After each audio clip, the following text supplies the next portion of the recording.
이동관 방송통신위원장이 사퇴한 지 닷새 만에 윤석열 대통령이 검사 출신의 김홍일 권익위원장을 후임으로 지명했습니다. 여당은 방통위 정상화가 시급하다고 강조했지만 야당은 방송 장악의 꿈을 포기하지 않겠다는 선언이라고 비판했습니다. 친윤계 희생안을 둘러싼 신경전 속에 김기현 국민의힘 대표와 이뇨한 혁신위원장이 잠시 뒤 회동할 예정이라 어떤 대화가 오갈지 관심입니다. 더불어민주당에선 이낙연 전 대표에 대한 출당 청원글을 삭제하고 이재명 대표가 통합을 강조했지만 갈등의 불씨는 여전합니다. 아이폰 성능을 고의로 떨어뜨렸다는 의혹과 관련해 애플이 국내 소비자들에게 7만 원씩 물어줘야 한다는 법원의 판결이 나왔습니다. 1심에선 소비자들이 패소했는데 2심에서 뒤집힌 겁니다. 대선 직전 윤석열 당시 대선 후보에 대한 허위 보도 의혹을 수사하는 검찰이 뉴스타파 대표에 대한 압수수색에 나섰습니다. 뉴스타파 측은 언론 자유를 탄압하는 폭거라고 반발했습니다. 80대 건물주 살해 사건을 수사하고 있는 경찰이 이웃 모텔 업주가 살인범에게 구체적으로 범행을 지시하는 영상을 확보해 사전 구속영장을 신청했습니다. YTN이 단독 보도합니다. 초봄 같은 날씨가 이어지는 가운데 중국발 스모그가 유입되면서 미세먼지와 초미세먼지 농도가 짙어졌습니다. 전국에 천둥 번개를 동반한 겨울비가 밤까지 내리겠습니다. 뉴스큐 잠시 후에 돌아오겠습니다.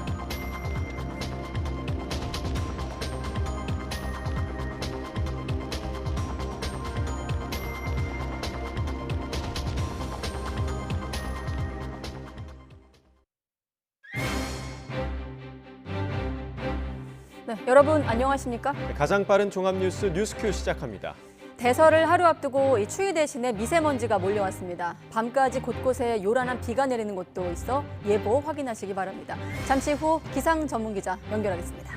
네, 휴가를 규정보다 더 썼으니 물어내라. 전역한 지 5년 된 군인이 받은 황당한 전화. 저희 단독 보도로 전해드렸는데요. 구멍 뚫린 군 휴가 시스템. 잠시 뒤에 사회부 윤웅선 기자가 취재한 내용 들어보겠습니다. 네, 아마 뉴스큐 끝나기 전에 김기현 대표랑 이뇨한 위원장 두 사람의 회동을 볼 수도 있겠는데요. 오늘은 국민의힘 내부 분위기부터 알아보겠습니다. 중진과 주류 의원들의 희생을 요구한 혁신안을 놓고 파열음을 냈던 국민의힘 김기현 대표 또 이뇨한 위원장이 잠시 후에 만날 예정입니다. 지도부와 혁신위의 갈등이 봉합될 수 있을지 주목되고 있는데요. 취재 기자 연결하겠습니다. 김경수 기자. 네, 국회입니다. 네, 두 사람이 언제 어디서 만날 예정인가요? 네, 오늘 오후 5시 국회 국민의힘 당대표실에서 김기현 대표와 이뇨한 위원장이 간담회를 합니다. 두 사람이 만나는 장면만 언론에 공개한 뒤 간담회 자체는 비공개로 진행될 예정입니다. 이양수 국민의힘 원내수석 부대표는 오늘 만남의 성격을 이렇게 전망했는데요. 잠시 듣고 오시죠. 이뇨한 혁신위원장이 이제 당의 여러 가지 혁신 제안을 했고요. 두 분이 이견이 있는 것은 좀 조정을 하고 또 공감하는 부분은 좀 더 증폭시켜서 계획을 가지고 있는 그런 자리가 될 것 같습니다. 네, 앞서 혁신위는 지도부와 중진, 주류 의원들의 총선 불출마 또는 험지 출마를 요구하는 혁신안을 내놨습니다. 하지만 국민의힘 지도부가 이를 수용하지 않자 혁신위는 활동 조기 종료나 비상대책위원회 요구 등 강경책까지 거론하며 압박에 나섰는데요. 만약 혁신안이 받아들여지지 않아서 혁신위가 좌초할 경우엔 김기현 대표로서도 부담이 클 수밖에 없습니다. 그래서 오늘 회동에서 갈등 봉합의 실마리를 찾을 수 있을지 관심이 쏠립니다. 한편 오후 2시에 국회에서 열린 국민의힘 정책의원총회에는 내년 총선 역할론이 나오고 있는 한동훈 법무부 장관이 참석했습니다. 법무부의 이민정책 설명차 온 거지만 한 장관의 오늘 행보가 사실상 여당 신고식 아니냐는 해석도 일각에서 나왔는데요. 하지만 한 장관은 집권 여당과 정부가 주요 정책을 함께 준비하는 건 통상적인 일이라면서 총선이나 거취 관련 질문에도 특별히 드릴 말씀이 없다고만 답했습니다. 네, 이번에는 민주당 상황도 짚어보죠. 이재명 대표가 연일 통합을 강조하는 메시지를 내고 있는데 갈등의 불씨 여전하다고요? 네, 민주당 이재명 대표는 배제가 아닌 통합과 단결의 정치가 필요하다는 글을 어제 오후에 SNS에 올렸습니다. 그로부터 몇 시간 뒤엔 당원들이 이낙연 전 대표를 출당시켜달라며 민주당 홈페이지에 올렸던 청원글도 삭제됐는데요. 당내 통합을 해치는 요소가 있어서 이재명 대표 지시로 당 차원의 조치를 했다는 게 민주당 설명입니다. 오늘 국회에서 기자들과 만난 이재명 대표는 이낙연 전 대표와 만날 계획이 있느냐는 질문에 이렇게 답했습니다. 직접 들어보시죠. 우리 당의 단합 그리고 소통은 매우 중요한 일이기 때문에 누구나 이렇게 열어놓고 소통하고 또 대화하고 협의해 나갈 생각입니다. 총선을 앞두고 이재명 대표가 당내 통합을 강조하고 있지만 이낙연 전 대표는 이재명 대표 체제를 연일 비판하며 탈당 가능성까지 시사하고 있습니다. 향후 비주류 의원들이 공천에서 불이익을 받게 되면 이 전 대표를 중심으로 세력을 형성할 거란 전망도 꾸준히 나오고 있습니다. 이런 가운데 연동형 비례대표제를 유지할 건지 아니면 과거의 병립형 비례대표제로 돌아갈 건지를 두고 당내 이견도 갈등의 불씨입니다. 병립형 회귀는 선거제 공약 파기라는 주장과 총선 승리를 고려할 때 병립형이 현실적인 선택이라는 주장이 맞서고 있는데요. 이와 관련해 이재명 대표는 어떤 제도가 반드시 옳다고 볼 수는 없다며 다양한 의견을 수렴하고 있다고 밝혔습니다. 지금까지 국회에서 전해드렸습니다. 네, 윤석열 대통령이 신임 방송통신위원장에 특수통 검사 출신의 김홍일 국민권익위원장을 지명했습니다. 추가 개각은 연말까지 늦춰질 것으로 보입니다. 취재기자 불러보겠습니다. 조은지 기자. 네, 용산 대통령실입니다. 네, 추가 개각을 할 거란 관측도 있었는데 오늘은 일단 방송통신위원장 한 명만 지명한 거죠? 네, 6개 부처 장관 후보자를 지명한 지 이틀 만에 윤석열 대통령이 장관급인 방송통신위원장 후보자를 지명했습니다. 강력 특수통 검사 출신으로 지난 7월 국민권익위원장으로 취임한 김홍일 위원장이 방통위로 자리를 옮기게 됐습니다. 이동관 전 위원장이 국회 탄핵소추안 표결을 앞두고 지난주 금요일 전격 사퇴했는데 닷새 만에 후임자를 발표한 겁니다. 충남대 법학과 출신으로 사법연수원 15기인 김홍일 지명자는 대검 중수부장 출신으로 윤석열 대통령의 직속 상사이기도 했습니다. 김 후보자는 애초 총선 출마가 유력한 한동훈 법무장관의 후임 1순위로 꼽혔지만 이동관 전 위원장의 탄핵과 사퇴로 1인 기관이 된 방통위에 소방수로 긴급 투입됐습니다. 김대기 대통령 비서실장은 방통위에는 이해관계가 첨예하게 충돌하는 현안이 산적해 있어 어느 때보다 공명정대한 업무 처리가 필요하다고 발탁 배경을 설명했습니다. 김홍일 후보자는 업무 능력, 법과 원칙에 대한 확고한 소신, 그리고 어디에도 치우치지 않는 균형 있는 감각으로 방송통신위원회의 독립성과 공정성을 지켜낼 적임자라고 판단합니다. 실제 방통위는 YTN 최대 주주 변경 심사와 지상파 재허가 심사 등 현안이 많은데요. 대통령실 고위 관계자는 YTN에 방통위원장은 하루라도 빨리 임명되는 게 중요하다고 강조했습니다. 당장 정치권에서는 권익위원장을 맡은 지 5달밖에 안 된 회전문 돌려막기 인사라는 점, 또 윤 대통령과 인연이 있는 검찰 출신이라는 점에서 비판의 목소리가 나오고 있습니다. 네, 그렇군요. 자, 윤 대통령 차관 인사도 단행을 했는데 이 소식도 함께 알려주시죠. 네, 윤 대통령은 교육부 차관에 오석환 대통령실 교육비서관을 임명했습니다. 기존 장상윤 차관이 대통령실 사회수석으로 자리를 옮기면서 진행된 후속 연쇄 인사입니다. 대통령실은 오석환 내정자가 30년간 축적한 전문성과 실력을 바탕으로 교권 회복과 학교폭력 근절 등 교육계 현안을 원만히 해결할 수 있을 거라고 기대했습니다. 국가보훈부 차관에는 지난 2002년 제2연평해정 당시 오른쪽 다리를 잃은 참전 장병 이희환 해군 대령이 낙점됐습니다.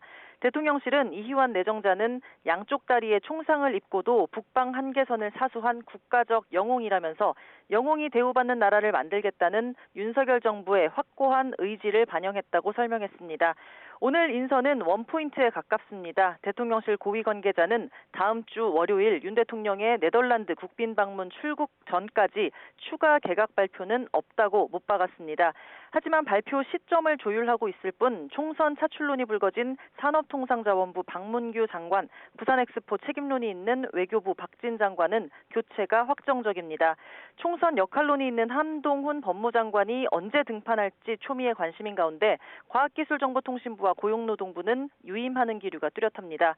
문화체육관광부 장미란 2차관도 출마를 저울진하는 걸로 알려졌죠. 후임으로 거론된 이영표 대한축구협회 부회장은 인사검증은 받았지만 최종적으로 고사한 걸로 확인됐습니다.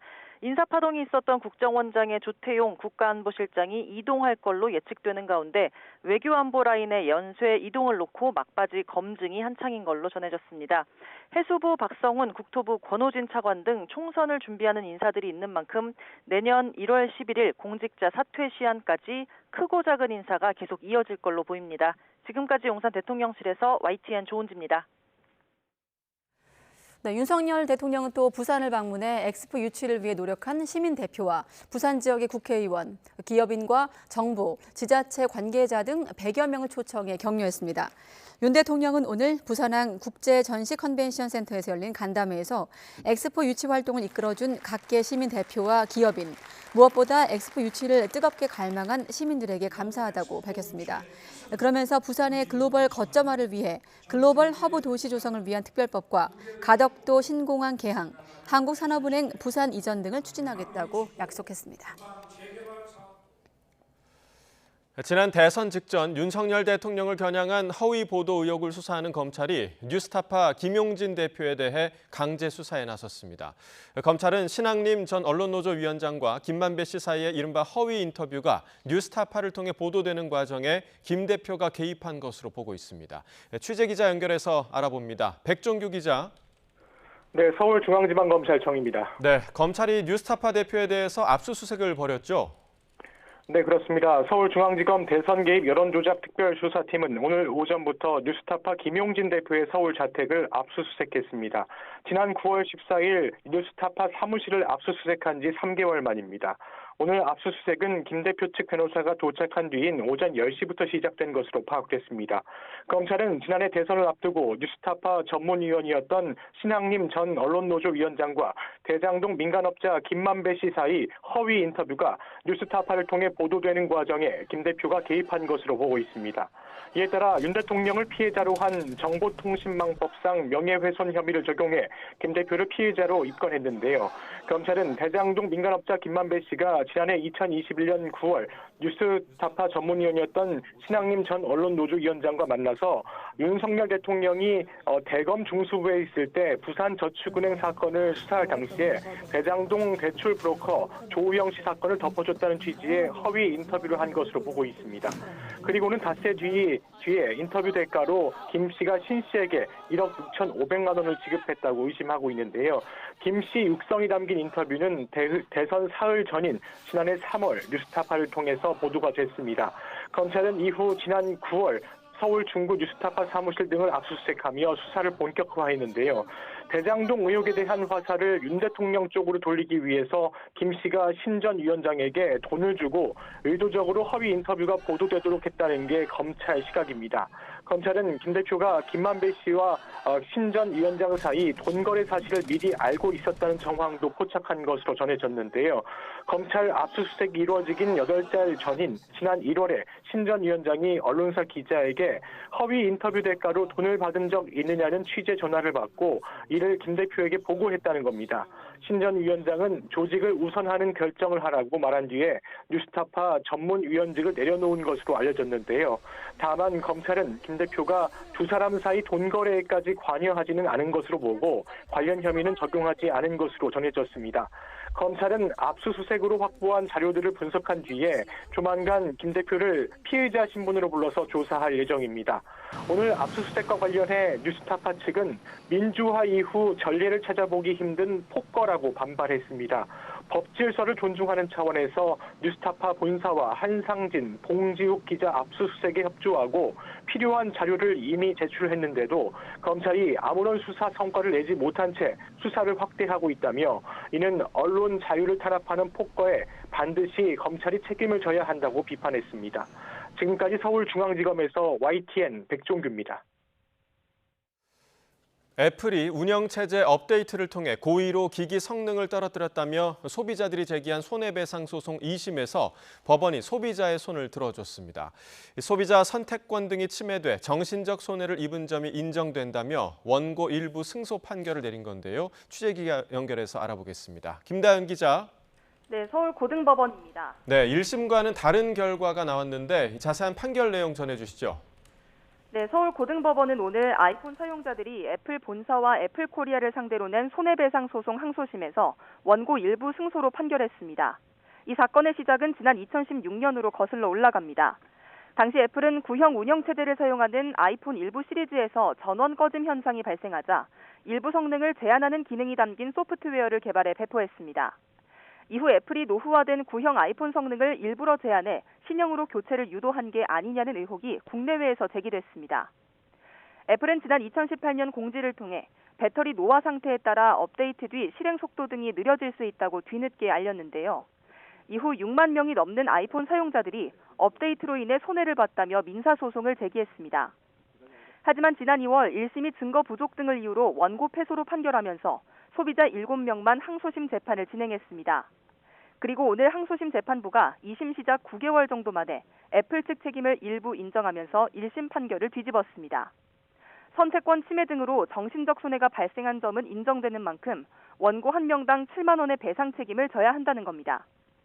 재판부는 업데이트로 기기 성능이 일부 제한되는 이상 애플이 소비자들에게 업데이트 내용을 충분히 설명하고 업데이트 여부를 선택할 수 있도록 해야 했다고 판단했습니다. 특히 애플과 소비자들 사이 정보 비대칭성이 존재하는 상황에서는 소비자들은 업데이트가 기기 성능을 개선할 거라고 믿을 수밖에 없었다며 고지 의무의 중요성을 강조하기도 했습니다.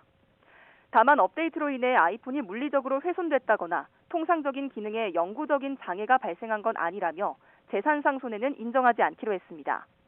판결이 나온 뒤 원고 측은 즉각 환영의 입장을 밝혔습니다. 직접 들어보겠습니다.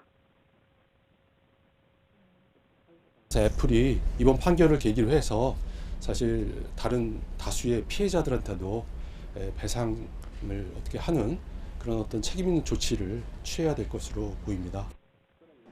실제로 항소를 포기한 소비자들도 새로운 증거를 제시하는 경우 등에 한해 다시 손해배상 소송을 제기할 수 있습니다.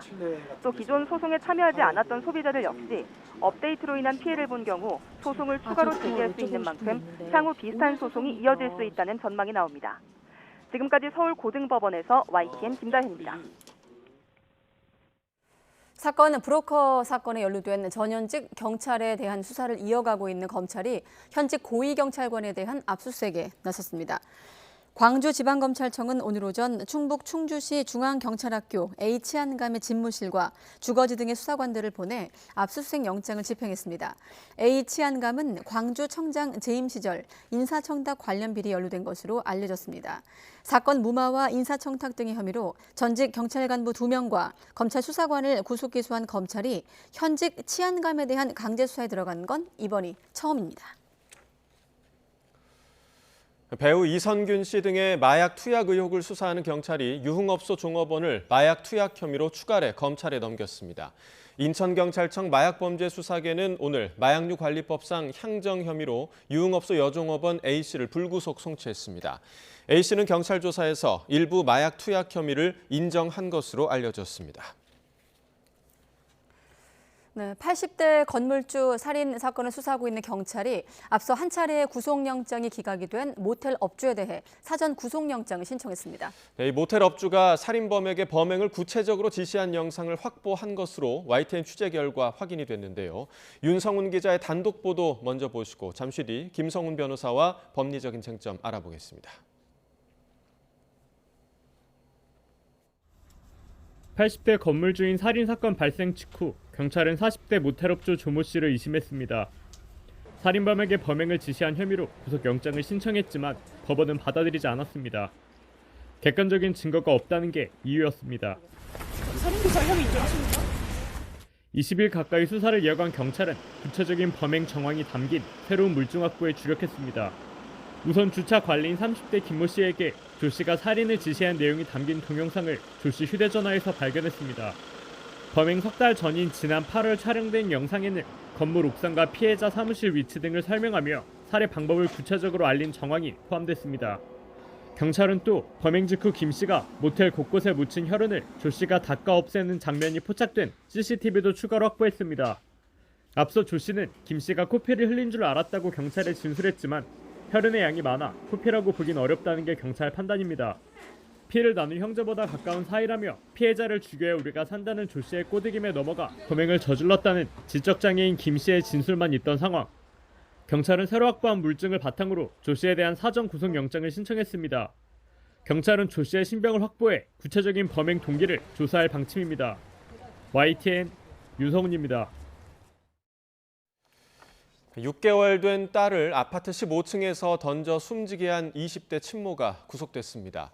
친모 A씨는 지난 3일 새벽 6시 반쯤 광주광역시 금호동에 있는 한 아파트 15층에서 생후 6개월이 된 자신의 아기를 창문 밖 1층으로 던져 살해한 혐의를 받고 있습니다. 경찰은 A씨가 남편과 말다툼을 벌이다가 화를 참지 못해 범행을 저지른 것으로 보고 있습니다. 또 조울증 등을 앓고 있다는 A씨의 주장을 검증하고 숨진 여아의 부검도 진행할 계획입니다. 미성년자인 의붓딸을 성인이 된 후까지 상습적으로 성폭행한 혐의로 재판에 넘겨진 계부 50대 고모 씨가 첫 재판에서 혐의를 모두 인정했습니다. 고 씨는 의붓딸이 12살이던 2008년부터 13년 동안 2000여 차례에 걸쳐 성폭행을 하고 성적으로 학대한 혐의로 기소됐습니다. 고 씨는 한국에서 처음 의붓딸을 강제 추행했고 가족이 다 함께 뉴질랜드로 이주한 뒤에도 계속 범행을 저지르며 성착취물까지 제작한 것으로 나타났습니다. 고 씨의 범행 사실을 알게 된 친모는 충격에 빠져 극단적 선택을 한 것으로 전해지고 있습니다. 부부싸움을 하다가 아내를 살해한 혐의를 받는 대형 법률사무소 출신 변호사가 구속 갈림길에 섰습니다. 서울중앙지방법원은 오늘 오후 50대 남성 A씨의 구속 전 피의자 신문을 열었습니다. 법원에 출석한 A씨는 살인 혐의를 인정하는지 또 우발적인 범행인지 등을 묻는 취재진에게 아무런 답을 하지 않았습니다. A씨 구속 여부는 이르면 오늘 저녁 늦게 결정될 예정입니다. 네, 오늘 입에 담기 좀 불편한 뉴스들이 많은데 불편해도 처벌 수위는 좀 따져봐야 되겠죠. 이 부부싸움 중에 아내를 둔기로 살해한 혐의를 받는 대형 로펌 출신 변호사가 구속 갈림길에 섰습니다. 네, 경찰이 서울 영등포의 80대 건물주를 살해하도록 지시한 혐의를 받는 40대 모텔 업주에 대해서는 구속영장을 재신청했는데요. 관련 내용 포함한 사건 사고 김성훈 변호사와 함께 알아보겠습니다. 어서 오십시오. 안녕하세요. 먼저 아내를 둔기로 때려 살해한 혐의를 받는 대형 로펌 출신 미국 변호사 사건부터 볼 텐데 부친이 검사 출신의 전직 다선 의원으로 알려지면서 더 주목을 받은 사건이기도 합니다. 네, 그렇습니다. 이 사건 자체는 굉장히 끔찍한 일단은 살인 사건으로 추정이 되고요. 이런 상황에서 객관적으로 이제 수사 과정들이 잘 투명하게 이루어지고 또 적정한 처벌이 내려질 것인지에 대해서 여론의 관심이 높은 상황입니다. 일단은 지금 단순하게 처음에는 이제 어떤 살해의 의도를 가지고 살인을 하질 않았다는 취지로 일단 변명을 하고 있는 것으로 보이고요. 예. 분명한 거는 이제 부부싸움이 있었다는 사실 그리고 폭행을 했다는 사실이 있고 실제로 사망에 이르기도 했습니다. 그렇기 때문에 구체적인 이제 사망의 원인에 대한 부검 결과와 그것을 바탕으로 해가지고 이제 이 과정에서 소위 말해서 살인의 고의를 가지고 고의적인 살인 행위가 있었는지 그리고 만약에 있었다면은 그 방법이 어떻게 되고 그것을 객관적으로 입증할 수 있는지가 일단은 쟁점이 될 것으로 보이고요. 그런 부분에 있어가지고 향후에 처벌의 수위나 이런 부분들도 달라질 것으로 보입니다. 네, 조금 전에 이제 저희가 전해드린 대로 법원에서 지금 영장실질심사가 진행 중인데 경찰이 남편에게 어떤 혐의를 적용하게 되는 건가요? 이렇게 되면? 네, 일단은 살인죄로 적용할 것으로 보이고요. 살인의 고의를 가지고 했다라고 볼 겁니다. 근데 이제 피의자 쪽에서는 폭행치사나 상해치사를 주장할 수도 있습니다. 예. 소위 말해서 지금은 일단은 처음에 신고를 했을 때는 그냥 단순하게 아내가 다쳤다라는 이유로 신고를 했다라고 하는데 결론적으로는 오늘 추가적으로 나온 보도 내용에 따르면은 이제 1차적인 부검 소견상 견부 압박에 대한 질식과 그다음에 저혈량성 쇼크가 하나의 사인이 됐다라고 하는 걸로 봤을 때는 예. 소위 말하는 그 폭행 자체가 사망의 직접적인 원인이 아닐 수가 있고요. 그렇다면 견부 압박이라는 거는 일반적으로 폭행의 수준이 아니라 살인의 고의를 가진 행위에 예. 명백하기 때문에 네. 만약 그 사인이 명백하다면은 살인죄 인정에는 특별하게 문제가 없을 것으로 보입니다. 네. 일단 남편이 어떻게 진술하고 있냐면 고양이 장난감으로 한 번 때렸다. 이 부분이 1차 소견과 좀 배치되는 대목인 거죠. 네, 그렇습니다. 일단은 한 35cm 정도 되는 세로 된 흉기라고 하는데 네. 일단은 그 뭐 어떤 장난감인지 아닌지는 일단은 피의자의 입장에서 그렇게 이야기를 했지만은 네. 적어도 이번에 그 나온 부검 소견에서는 명확하게 경부 압박이라는 표현이 들어가 있기 때문에 지금 이야기하고 있는 이 부분과는 크게 관련이 없을 것으로 객관적인 사실관계는 관련이 없을 가능성이 높습니다. 네, 뭐 결과를 봐야겠지만 영장 발부 가능성에 대해서는 좀 어떻게 전망을 하시나요? 네, 영장은 100% 발부가 될 것입니다. 사람을 살인했고 살인 혐의로서 이제 살해 혐의로서 구속이 된 경우에는 구체적으로 이제 지금 상황상 다른 합리적인 의심의 여지들이 굉장히 낮은 상황이고요. 예. 네. 얼마나 고의적인 이제 살인 행위가 있었는지 아니면은 다른 폭행과 상해의 결과로서 살인에 이르게 된 것인지 이거에 대해서만 다툼의 여지가 있기 때문에 나머지 부분에 있어서는 결과적으로는 이제 영장이 발부될 가능성이 매우 높습니다. 네. 아무튼 아내를 살해한 혐의를 받고 있는 미국 변호사 범행 동기 질문은 묵묵부답으로 일관을 하고 있고 구속 갈림길에 서 있습니다. 최종 좀 부검 감정서가 좀 나와야만 좀 사망 원인을 좀 알 수 있을 텐데 혹시 이후에 좀 혐의가 바뀔 가능성도 있을까요? 변수가 있다면? 만약에 이제 그 살인과 별개로 이제 지속적으로 폭행 등이 가해졌거나 네. 상해를 가했다고 한다면은 별도의 추가적인 기소 또한 이루어질 수가 있습니다. 즉 아무래도 피해자가 사망했다고 하더라도 피해자에 대한 그 이전에 있는 가해 행위가 완전히 또 죄가 사라지는 것은 아니기 때문이죠. 즉 일부 보도에 따르면은 이번 사건에 이르기 전에도 이제 소위 말하는 가정폭력 신고가 있었다고 합니다. 그래서 결과적으로 이제 피해자의 상태들을 봤을 때 그 이전에도 폭행의 어떤 증거들이 나타냈던 부분들이 있다면은 이번에 가장 큰 살인죄와는 별개로 그 이전의 폭행이나 상해죄로서 처벌이 추가적으로 될 수도 있습니다. 상습성 여부를 좀 조사할 수도 있다. 그렇습니다. 예. 네. 자, 변호사님께서는 이제 100% 영장이 나올 것이다 이렇게 전망을 해줬고 이번에 이제 저희가 짚어볼 내용 역시 이제 법원의 구속영장 발부 여부가 좀 궁금한 네. 사건인데 영등포 경찰서가 80대 건물주를 살해하도록 지시한 혐의로 조모 씨에 대한 구속영장을 재신청을 했습니다. 지난달 중순경에 발생한 사건으로 기억이 되는데 사건 개요를 간단하게 좀 설명해 주시죠. 네, 일단 사건에서는 80대 건물주 A 씨가 당시에 이제 모텔의 건물의 관리원으로 일하던 김모 씨로부터 살해당한 사건이었습니다. 예. 김 씨는 직접 살해 행위를 했기 때문에 구체적으로 살인죄로서 처벌을 받을 것이고요.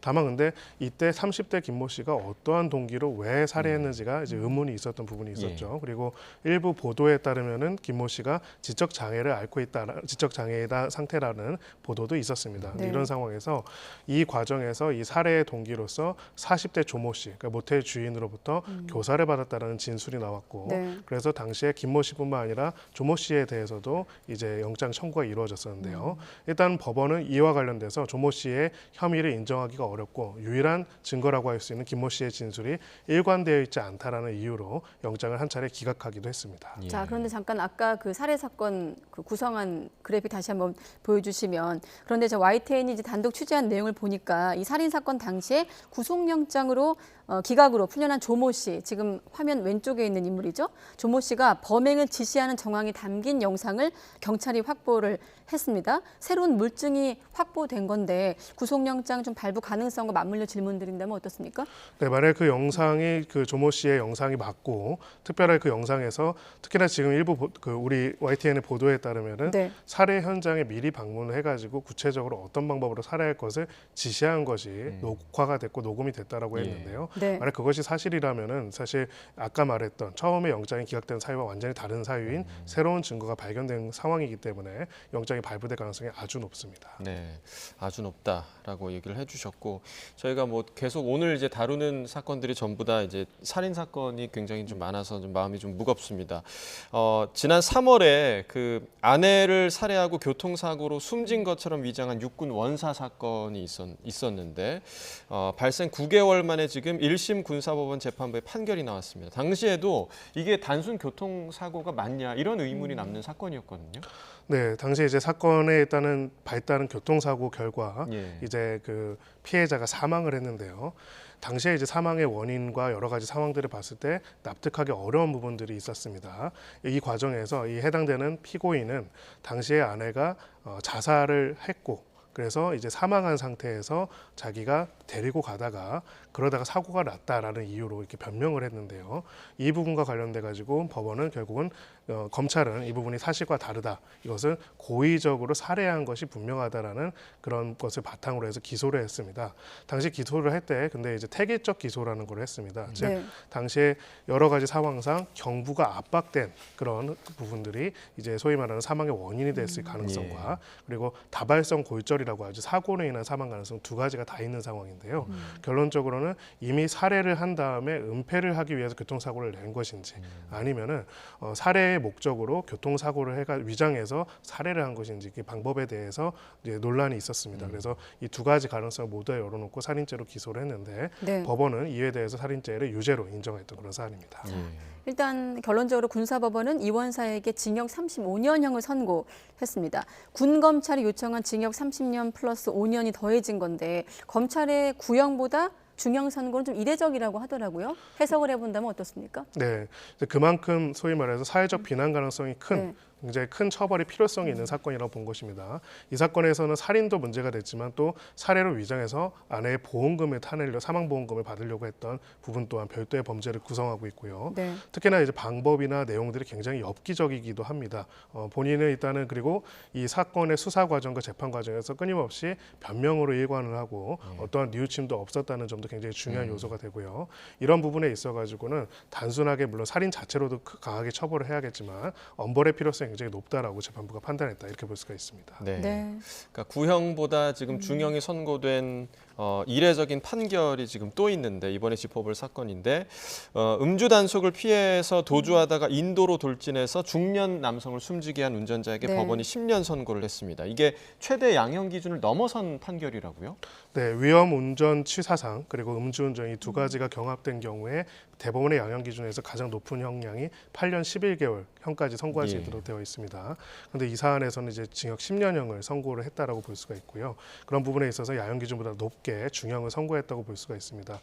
당시 이제 이 사안 같은 경우에는 또 소위 말하는 음주운전을 했을 뿐만 아니라 음주운전 과정에서 단속을 피하기 위해 돌진을 하다가 정말 아무런 잘못이 없는 피해자를 덮쳐가지고 인도에서 사망하게 한 사안이고요.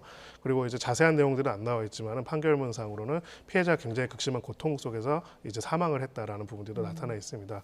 그리고 마지막으로는 피해자를 위한 그 피해 회복을 위한 노력을 전혀 하지 않았다라는 부분도 굉장히 중요한 요소로 작용한 것으로 보이고요. 결국은 음주운전 그리고 음주운전 사망사고에 대해서 더욱더 엄격해진 법적인 기준들을 적용한 것이고 나아가서는 1심 판결이라는 점에서 피해자에 대한 회복에 위한 노력들을 전혀 안 하는 부분들에 대해 가지고 엄정한 처벌을 한 것이라고 볼 수가 있습니다. 네, 판결 내용 제가 한번 다시 읽어드리면 아무런 잘못이 없는 피해자를 충격해 위법성이 크고 사안이 중대하다. 피해자가 크게 다치고 극심한 고통 속에서 사망했다는 게 법원의 판단인데 운전자가 불복을 하고 항소한 것으로 알려지고 있거든요. 혹시 2심에서 바뀔 가능성도 있는 겁니까? 만약에 피해자 유족분들한테 뭐 피해를 회복하기 위한 노력 그리고 더 진정한 반성을 하기 위한 노력을 한다면은 일부 감경이 될 수도 있을 겁니다. 우리가 이제 양형 기준을 만드는 이유 장단이 있습니다. 소위 말해서 각각의 재판부마다 너무 다른 판결을 안 하도록 하면서 사법의 신뢰를 높이고자 하는 것들이 있는데요. 사건과 피고인은 사건마다 다 다릅니다. 어떤 사람은 진심으로 뉘우치고요. 어떤 사람은 전혀 뉘우치지 않고 피해자를 위해서 노력하지도 않는 경우들이 있죠. 이런 경우와 또 사회적인 변화의 엄벌에 대한 필요성에 대한 변화가 같이 반영돼서 이번에 중형이 선고되는 것이라고 볼 수가 있습니다. 네, 알겠습니다.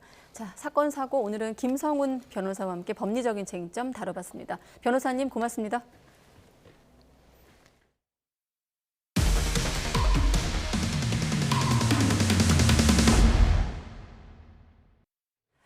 네, 5년 전에 전역한 간부에게 군 복무 기간에 연차를 초과 사용했다면서 환수를 통보한 사례 어제 보도해 드렸는데요. 자, 그런데 YTN 취재 결과 규정에서 정한 기간보다 연차를 더 많이 사용한 군 간부가 한 해 평균 1,000명이 넘는 것으로 파악됐습니다. 시스템 오류를 고치는 게 급선무로 보이지만 군은 개인 부주의 문제도 있다면서 선을 긋고 있습니다. 윤우성 기자가 취재했습니다. 예비역 중사 A씨가 환수 비용을 내라는 부대 전화를 받은 이유는 연차를 규정보다 많이 썼기 때문입니다. 지금까지 아무런 연락도 없다가 이미 5년 하고도 3개월이 더 지난 상황인데 돈을 내라. 결과적으로 그 말만 하려고 전화를 했으니까. 그런데 비슷한 사례가 생각보다 훨씬 많은 것으로 YTN 취재 결과 확인됐습니다. 최근 5년 동안 6,500여 명에 이르는 전현직 간부가 규정된 일수보다 더 많은 휴가를 간 것으로 집계됐습니다. 따로 설명이 없고 얼마 금액이랑 계좌번호 알려줄 거다. 나라를 지켜야 할 군 자원이 정해진 일수를 초과해 휴가를 떠나면서 국방전력에 손실이 발생한 겁니다. 이를 비용으로 환산해 국방부가 돌려받아야 한다고 추산하는 금액은 15억 원에서 20억 원에 이릅니다. 하지만 실제로 환수받은 금액은 5억 6천만 원, 30% 수준에 불과합니다. 전역 간부의 경우 일일이 전화를 돌리는 수밖에 없는데 받지 않으면 별다른 도리가 없고 그마저도 전역한 지 5년이 지나면 법적으로 시효가 만료돼 환수할 수 없습니다. 군인들은 전산에 남은 휴가를 썼을 뿐 휴가 일수가 늘어난 원인이 시스템 오류에 있다면 개인에게 책임을 지을 수 없다는 지적도 나옵니다. 군인들이 무단으로 나간 것도 아니고 시스템상에서 군대 승인을 받아서 다 휴가를 간 거기 때문에 이건 법적으로 좀 검토가 필요한 사안인 것 같습니다. 결국 오류를 지속적으로 발생시킨 군 내부 전산망을 개선하는 게 먼저라는 비판이 제기됩니다. 휴가도 명령입니다. 잘못된 명령을 내린 지휘관이나 또 한 해 한 1,000명씩 잘못 나간 시스템은 문제가 없는 것인지에 대해서도 총체적으로 점검해야 된다고 생각합니다. 국군재정관리단은 규정에 따른 연차보다 더 많이 부여된 휴가 시스템 오류도 있지만 개인들 부주의로 과도하게 연차를 사용한 문제도 있다고 추정하고 있습니다. 하지만 어쩌다 군 간부 수천 명이 연차를 규정으로 정한 기간보다 더 많이 쓸 수 있었는지는 명확한 답을 내놓지 못하고 있습니다. YTN 윤웅성입니다. 전두환 씨 유해를 휴전선과 가까운 경기 파주시 장산리에 안장하려던 계획이 무산됐습니다. 해당 사유지 주인은 전 씨 유해가 안장된다는 언론 보도가 나오면서 부담을 느껴 매도를 포기한 것으로 알려지고 있습니다. 지난해 3월 땅 주인은 지인들과 토지 매매 가계약을 맺은 것으로 전해지고 있는데 전 씨 측은 지난 8월쯤 일부 땅을 사겠다며 앞서 토지 매매 가계약을 맺은 이들과 협의에 들어갔는데 논란이 계속되자 땅 주인이 아예 매물을 거둬들이기로 한 겁니다. 네, 최근에 영화 소품 혹은 견본 이런 문구가 포함된 위패가 전통시장과 노점상 등을 중심으로 유통되고 있어 주의하셔야겠습니다. 한국은행 위패방지실무위원회가 오늘 회의를 열어 최근 대면 상거래가 늘면서 위패 발견 건수가 증가하고 있고 새로운 유형의 위패도 꾸준히 출현하고 있다고 지적했습니다. 특히 주로 고령층 상인들이 운영하는 전통시장과 노점상 등에 영화 소품 위패 등이 많이 유통되고 있다면서 맞춤형 홍보가 필요하다고 지적하기도 했습니다. 네, 중국산 위조 골프채 수백 세트를 국내로 몰래 들여와 정품으로 속여 파는 30대가 세관에 붙잡히기도 했습니다. 개인이 사용하려는 물품은 최대 $200까지 세금이 면제된다는 점을 악용했다가 꼬리가 밟힌 겁니다. 황보혜경 기자가 취재했습니다. 사무실 안에 골프 가방들이 줄지어 놓여 있습니다. 안에는 골프채 세트가 가득합니다. 모두 중국에서 들여온 위조 밀수품입니다. 혐의 부분은 관세법 위반 부분하고 상표법 위반 부분입니다. 유명 골프업체 상표를 도용한 이른바 짝퉁 골프채를 국내로 몰래 들여온 30대 여성 A씨가 세관에 붙잡혔습니다. 중국 해외 직구 플랫폼을 통해 산 골프채를 등산용 스틱이라고 세관에 허위 신고한 겁니다. 개인이 사용하려는 물품은 $150에서 $200까지 정식 수입 신고를 생략하는 절차를 악용한 것으로 드러났습니다. 때로는 4세트를 한꺼번에 반입하면서 세관에는 한 세트만을 반입하는 것처럼 수입 신고한 사실도 확인하였습니다. 이 같은 방식으로 A씨가 재작년 8월부터 2년 동안 밀수한 물량은 모두 764세트, 17억 9천만 원어치에 달합니다. 코로나19 당시 골프 입문자가 많은 점을 노려 중고거래 사이트 등에서 정품보다 50% 넘게 싼 가격에 판 것으로 조사됐습니다. 품질 보증서는 물론 바코드까지 위조했는데 이렇게 A씨가 벌어들인 돈은 3억 원이 넘습니다. 전문기관 조사 결과 위조 골프채는 성능에서 정품과 큰 차이를 보였습니다. 로봇 스윙 테스트를 통한 품질 비교에서는 짝퉁 골프채의 타구음이 둔탁하고 공의 탄도가 낮으며 비거리도 10m 상당 덜 나가는 등 전품과 다른 결과를 보였습니다. 관세청은 인천항을 통한 위조품 밀수가 계속 발생하고 있는 만큼 단속을 더욱 강화한다는 계획입니다. YTN 황보혜경입니다. 대장동 개발 특혜 의혹의 핵심 증인인 유동규 전 성남도시개발공사 기획본부장이 어제 저녁 8시 반쯤 과천 봉담 도시고속화도로에서 차를 타고 달리던 중에 트럭과 충돌해 병원에서 치료를 받았습니다. 유 전 본부장은 사고 직후 머리와 허리 통증을 호소해 병원으로 옮겨졌다가 치료를 받은 뒤 퇴원한 것으로 확인됐습니다. 경찰은 유 씨의 차량이 사고를 유발한 것으로 보고 자세한 사고 경위를 조사하고 있습니다. 모레 대장동 사건 본류 재판이 예정된 가운데 유 전 본부장 측은 검진 결과를 보고 공판 기일 변경을 신청할 가능성도 있다고 밝혔습니다. 지난해 60대 이상 노인의 일자리가 40만 개 넘게 늘어났지만 20대 일자리는 1만 개 늘어나는 데 그친 것으로 나타났습니다. 통계청의 자료를 보면 지난해 늘어난 87만 개 일자리 가운데 60대 이상 일자리가 44만 개로 절반 정도를 차지했습니다. 이어 50대가 26만 개, 40대가 10만 개 늘었고 인구 감소 등으로 20대와 30대는 합쳐서 6만 개 느는 데 그쳤습니다. 통계청은 돌봄 수요 증가로 60세 이상이 많이 분포하는 보건사회복지업에서 일자리 증가세가 뚜렷하다고 설명했습니다. 대리점을 상대로 한 본사의 판매량 강제 할당, 강제 구매 등 이른바 갑질이 여전한 것으로 나타났습니다. 공정거래위원회가 지난해 19개 업종 공급업자 550여 개, 대리점 5만 개를 대상으로 서면 실태 조사를 한 결과 공급업자의 불공정 거래 행위를 경험했다고 답한 대리점이 15.9%로 집계됐습니다.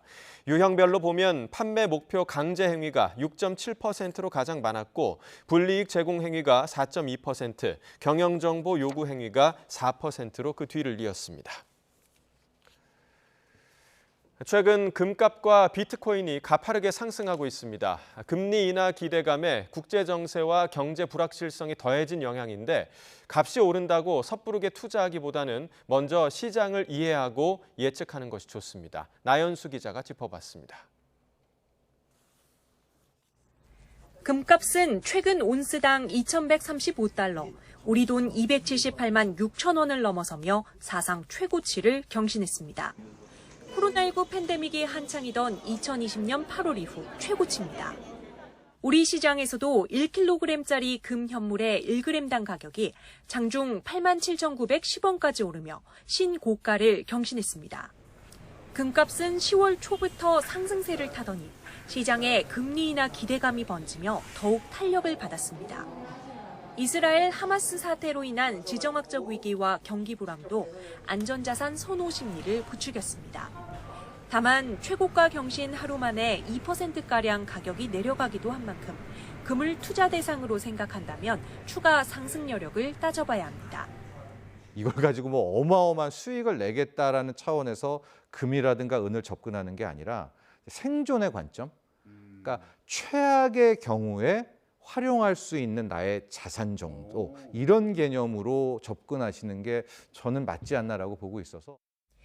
디지털 금으로 불리는 비트코인도 지난해 초 이후 처음으로 42,000달러, 우리 돈 5,500만 원을 넘어섰습니다. 올해 들어서만 150% 이상 치솟은 겁니다. 4년에 한 번씩 비트코인 공급량이 줄어드는 반감기가 내년 4월로 예상되는 데다 현물 비트코인 상장지수 펀드가 곧 승인될 거란 기대감이 가격을 밀어올리고 있습니다.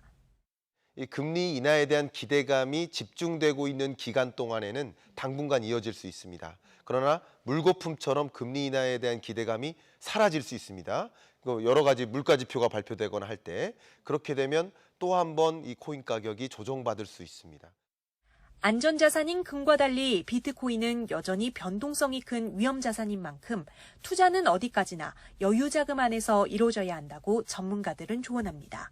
YTN 나연수입니다.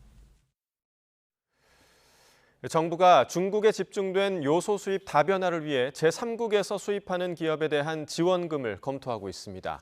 장영진 산업통상자원부 1차관은 오늘 서울 송파구 대형마트를 찾아 기업이 제3국에서 요소 수입 다변화를 추진할 때 지원금을 주는 방안을 검토하고 있다고 밝혔습니다. 산업부 관계자는 수입선 다변화를 위한 물류비 차액은 차량용과 산업용을 합해 연간 260억 원 정도 들 것으로 보인다며 예비비로 바로 투입 가능하다고 설명했습니다. 또 현재 6,000톤인 차량용 요소 공공비축 물량을 이른 시일 내 12,000톤으로 늘려 2배 늘려 2달분을 확보하기로 했습니다. 정부가 중국의 요소 수출 제한으로 촉발된 수급 우려에 대응하기 위해서 차량용 요소 공공비축 물량을 2배 늘리기로 했습니다.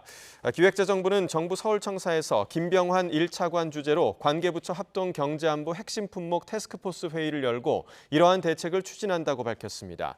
이에 따라 조달청은 현재 6,000톤인 차량용 요소 공공비축 물량을 이른 시일 내에 12,000톤으로 늘려 2개월분을 확보하기로 했습니다. 올해 처음으로 시행된 노동조합 회계공시 제도에 따라 조합원 1,000명 이상 노조 10곳 가운데 9곳이 공시에 참여한 곳으로 최종 집계됐습니다. 고용노동부가 공개한 노동조합 회계공시 결과를 보면 지난 10월부터 2달 동안 조합원 1,000명 이상 노조 739곳 가운데 91.3%가 회계를 공시했습니다. 공시하지 않은 8.7% 중에는 민주노총 전국금속노동조합 기아차 지부와 미가맹 전국통합건설노조 등이 포함됐습니다. 한국노총과 민주노총 가맹노조의 공시율은 각각 94%와 94.3%며 그 밖에 미가맹 노조 공시율을 77.2%인 것으로 나타났습니다. 정부나 지방자치단체 재정 지원을 받는 공직유관단체 채용 비리가 심각한 것으로 드러났습니다. 국민권익위원회가 지난 한 해 채용 실태를 조사해 봤더니 절반이 넘는 곳에서 위반 사례가 적발됐습니다. 이승배 기자입니다. 천안 시민 프로축구단은 올해 초 팀장급 정규직 직원을 채용했습니다. 최종 합격한 사람은 계약직이던 사무국장.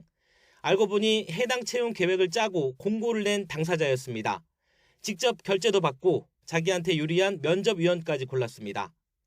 지난해 7월 홍보 직원 채용 때도 구설에 올랐습니다. 단장과 친한 사람이 서류에서 떨어지자 점수를 조작한 겁니다.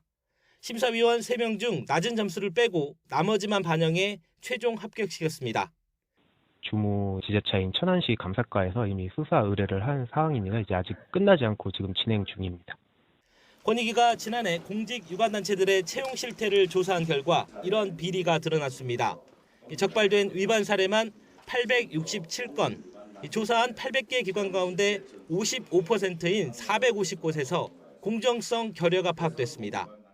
징계 처분 사례를 보면 근거 없이 서류와 면접 심사를 진행하고 가점을 기준 없이 적용하거나 채용 계획과 다른 방법으로 합격자를 정한 경우가 많았습니다. 채용 과정에서 합격자나 응시자의 평정 순위에 영향을 미칠 수 있는 중대한 과실과 착오가 발생한 반 2건에 대하여는 관련자 징계가 진행되고 있습니다. 채용 비리로 합격자가 뒤바뀌기도 했습니다. 공사와 병원, 재단 등 정부나 지방자치단체의 재정 지원을 받는 7개 기관에서 14명이 확인됐다고 권익위는 밝혔습니다. 권익위는 이들이 최종 피해자로 확정되면 정부 지침에 따라 다음 단계 재응시 기회를 주고 반대로 채용 비리로 합격한 사람들은 합격 취소 조치할 계획입니다. 이와 함께 채용 비리 관련자 68명에 대해선 수사 의뢰하거나 해당 기관에 징계를 요구했습니다. YTN 이승배입니다. 정부가 심각해지는 저출산 문제와 효과적인 해법을 찾기 위해서 릴레이 대화를 시작했습니다. 보건복지부와 저출산 고령사회위원회는 각계 전문가와 첫 자문회의를 열어 저출산 현상 원인과 대응 방향에 대한 의견을 나눴고 향후 주기적으로 만나서 경제, 사회, 문화 전반의 구조적 개선 방안을 검토할 예정입니다. 이길 복지부 1차관은 지금의 저출산 현상이 계속될 경우 국가의 존립이 위태로울 수 있다는 경각심을 가질 필요가 있다고 진단했습니다.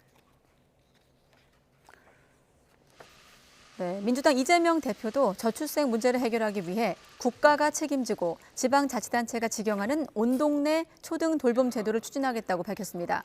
이 대표는 오늘 최고위원 회의에서 국가, 지방자치단체, 교육청이 협력을 해 육아 돌봄과 교육 부담을 덜어야 저출생 문제를 조금이라도 완화할 수 있다면서 이같이 밝혔습니다. 그러면서 정부 여당을 향해 관련 시범 사업을 위한 내년 예산 156억 원 증액을 요구한다며 국가적 위기에 여야가 따로일 수 없다고 덧붙이기도 했습니다. 네. 갓 입대한 장병들의 긴장감과 보내는 가족들의 눈물이 서린 곳, 신병교육대대가 일부 사라질 전망입니다. 육군이 어제 서부전선 전방사단이죠. 1사단과 9사단, 또 25사단 신병교육대대 임무가 해제된다 이렇게 밝힌 건데요. 내년부터 순차적으로 야전 신병교육대대 임무를 해제하거나 또 부대를 해체할 예정이라고 덧붙였습니다. 자, 앞서 언급해드린 세 곳 말고도 이 전방사단에서 이 신병교육대대가 추가로 사라질 가능성도 배제하지 않은 겁니다. 이에 따라 앞으로는 이 논산 육군 훈련소에 입소하는 이 훈련병의 비중이 더 커질 것으로 보입니다. 군 당국은 더 나아가서 신병 훈련을 육군 훈련소로 일원화해서 진행하는 방안도 검토하고 있는 것으로 알려졌습니다. 병역 자원의 감소와 첨단 과학 기술을 고려한 군 구조 혁신 차원에서 미래 육군 병력 구조를 설계해 왔다라는 게 육군의 설명인데요. 다시 말해서 저출생과 인구 감소가 국방 정책에도 영향을 준 겁니다. 실제로 입대를 가장 많이 하는 연령대죠. 만 20살 남성의 수 계속해서 줄고 있습니다. 지난 2020년 33만 명대를 기록한 뒤에 곤두박질 친 데 이어서 2035년 이후에 이 구간입니다. 다시 급감을 하고 2045년에는 12만 명 선까지 떨어질 전망입니다. 지난해 말 기준으로 국군 상비 전력은 48만 명으로 50만 명 선이 무너졌는데요. 지난 국정감사에서는 이러한 제안이 나오기도 했습니다. 저는 군이 좀 앞장서서 예를 들면 신체가 건강하고 젊고 한 그런 외국인들이 한국어를 통과를 하면 우리 군에 와가지고 국가를 위해서 봉사하고 그러고 나서 그 이후에 시민권 주는 것도 나는 병무청에서 굉장히 아주 능동적으로 검토할 필요가 있다고 생각을 해요. 네, 이른바 외국인 모병제였는데요. 이기식 병무청장, 고민해보지 않았다라고 답하긴 했지만 인구 절벽이 이대로 유지될 경우 외국인이 철책선을 지키는 날이 올지도 모르겠습니다. 저출생의 여파, 안보 최전선에도 밀어닥친 현실입니다. 카이스트 신입생을 뽑는 면접에서 수학 문제 2문항 가운데 한 문항이 잘못 출제돼 전원 정답 처리가 결정되면서 학부모들이 반발하고 있습니다. 카이스트는 어제 일반 전형과 고른 기회 전형 면접 응시자들에게 수학 2번 문제에서 직각 표기가 빠져 전원 정답 처리했다는 내용의 메일을 보냈습니다. 면접 전형에 응시한 학생의 학부모는 YTN과의 통화에서 수학 문제가 총 2문제뿐인데 1번 문제보다 2번 문제에 더 많은 시간을 투자한 학생들은 한 과목의 절반을 날린 거나 마찬가지라며 억울함을 토로했습니다. 킬러 문항 배제 방침 속에 치러진 올해 대학 수학능력시험 수학 영역에서 실제로 일부가 킬러 문항이었다는 분석이 나오기도 했습니다. 국회 교육위 소속 더불어민주당 일부 의원들과 시민단체 사교육 걱정 없는 세상은 수능 수학 영역 46개 문항 가운데 13.4%인 6개 문항이 교육과정의 범위와 수준을 벗어난 킬러 문항으로 출제됐다고 주장했습니다. 특히 정답률이 극히 낮은 것으로 알려진 22번의 경우 대학 교재에 나오는 내용이 나왔다면서 선행학습을 한 학생에게 유리하다고 강조했습니다. 앞서 교육당국은 전반적으로 킬러 문항이 배제됐고 까다롭다고 평가받는 문항도 교육과정에 위배된 것은 없다고 설명했습니다.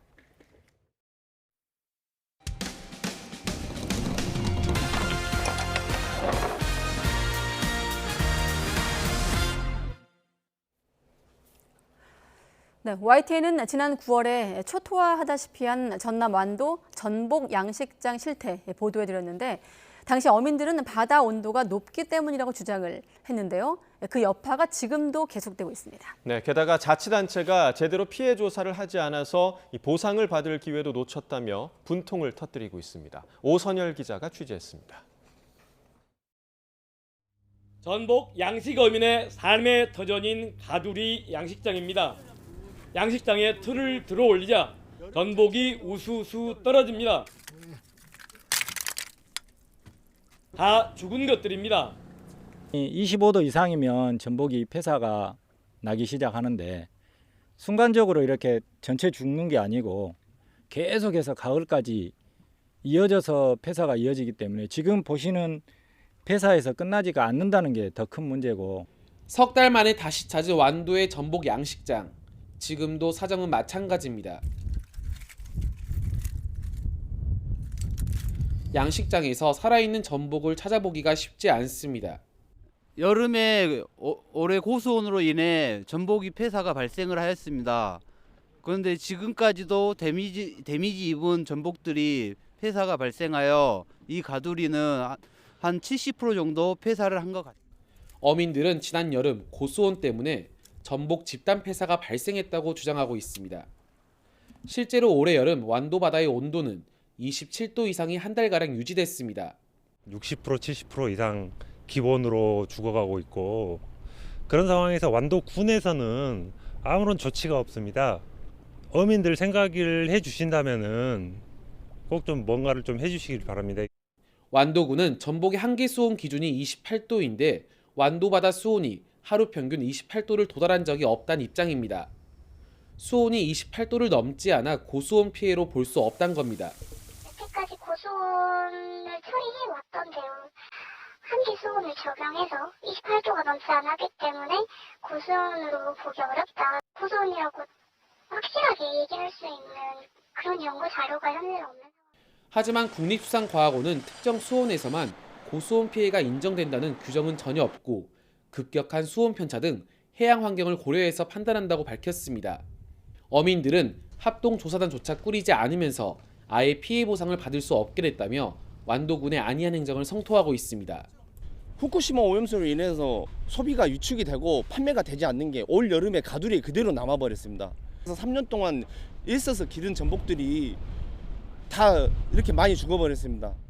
완도군은 내년부터 수온별 전복 생존율 측정을 위한 연구를 뒤늦게 시작할 예정이지만 전복 양식 어민들은 줄도산 위기에 처한 어민의 어려움을 먼저 챙기는 적극적이고 실효성 있는 행정을 강력하게 촉구하고 있습니다. YTN 노세르입니다.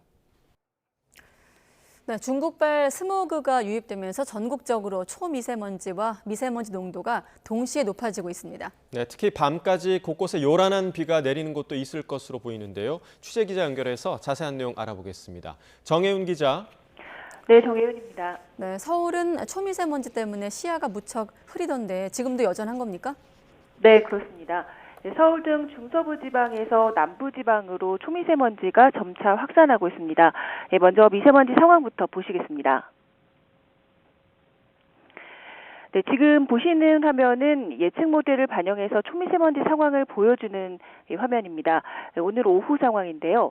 중국에서 발생한 스모그띠가 우리나라까지 이렇게 길게 연결되어 있는 것을 확인하실 수가 있습니다. 실제로 현재 서울 등 중서부와 남부지방을 중심으로 초미세먼지가 평소보다 2배에서 3배가량 높게 치솟은 것을 확인하실 수가 있습니다. 미세먼지는 밤까지 이어진 뒤에 점차 해소될 것으로 예상되는데요. 오늘 밤부터는 북서쪽에서 다소 강한 북서풍이 불면서 미세먼지를 남동쪽으로 밀어낼 것으로 예상되기 때문입니다. 보시는 것처럼 강한 바람이 밀어들면서 내일이면은 미세먼지가 점차 우리나라 남동쪽 해상까지 점차 밀려날 것으로 예상이 됩니다. 네, 서울은 잠깐 비가 내리는 것 같던데 밤까지 요란한 비가 내리는 곳도 있다고요? 네, 그렇습니다. 레이더 상황을 보시면 아실 수가 있을 것 같습니다. 서울 등 수도권을 비롯한 중서부 지방으로 오후부터 비가 내렸다 그치기를 반복하고 있습니다. 기압골이 영향을 주고 있는데요. 레이더 현재 상황을 먼저 보시겠습니다. 현재 비구름이 서울 등 수도권 지방과 그리고 강원도, 충청도 지방을 중심으로 영향을 주고 있는 것을 보실 수가 있습니다. 비양은 현재 5mm 안팎으로 많지는 않은 상황입니다. 하지만 이보다 더 중요한 것이 있는데요. 지금 낙뢰 상황을 조금 더 보여드리면 지금 붉은색과 노란색 그리고 초록색 상황으로 보시는 것이 낙뢰 현황입니다. 지금 보시면 서울 등 수도권 지방과 그리고 충청도 지방을 중심으로 낙뢰가 분포되어 있는 것을 보실 수가 있습니다. 그리고 지금 대기가 불안정한 상황이기 때문에 일부 지역에서는 우박이 떨어지는 곳도 있어서 더 주의가 필요합니다. 앞으로 비구름이 더 빠르게 남동진할 것으로 보여서 밤부터는 남부 지방에도 비가 이어질 것으로 예상됩니다. 특히 비가 지나고 나면 동해안에는 바람이 더 강하게 불겠고 제주도에는 강풍주의보가 내려질 가능성도 있습니다. 또 주 후반에는 다시 중급발 스모그가 유입될 가능성이 있기 때문에 지속적인 주의가 필요합니다. 지금까지 문화생활과학부에서 YTN 정혜윤입니다. 네, 내년부터는 학교폭력 발생 시에 교사가 아닌 학교폭력 전담조사관이 관련 사실관계를 조사합니다. 네, 당정은 학교 담당 경찰관도 확대해서 학교폭력 조사를 돕기로 했습니다. 김연아 기자가 보도합니다. 학교폭력 관련 업무는 교사들이 가장 기피하는 업무로 꼽힙니다. 일단 수사권이 없어서 목격자 조사나 CCTV 확인조차 어려운데도 사실관계를 파악해야 하는 부담이 큰 데다 조사 결과에 따라 학부모 민원에 시달리게 되는 일도 많아서입니다. 당정은 이를 해결하기 위해 내년 3월부터 학교폭력 전담조사관을 신설하기로 했습니다. 교사 대신 전문성을 가진 학교폭력 전담조사관이 사실관계를 확인하게 되는 겁니다. 학교폭력 사안 처리 절차의 공정성을 높이는 것도 필요합니다. 학생 선도 경험이 있고 전문 역량을 갖춘 퇴직 경찰이나 교원을 활용하는 것도 그 방안 중에 하나일 것 같습니다. 교육지원청 소속 학교폭력 제로센터 안에 학교폭력 전담기구도 설치할 예정입니다. 당정은 또 학교 전담 경찰관인 SPO의 수를 늘리고 역할도 강화하기로 합의했습니다. 현재 SPO는 학교폭력 재발 방지와 피해 학생 보호 및 가해 학생 선도 등에 집중하고 있지만 앞으로는 학교폭력 전담 조사관의 조사 지원을 포함해 학폭 사안 처리 전반의 역할을 강화할 뜻도 밝혔습니다.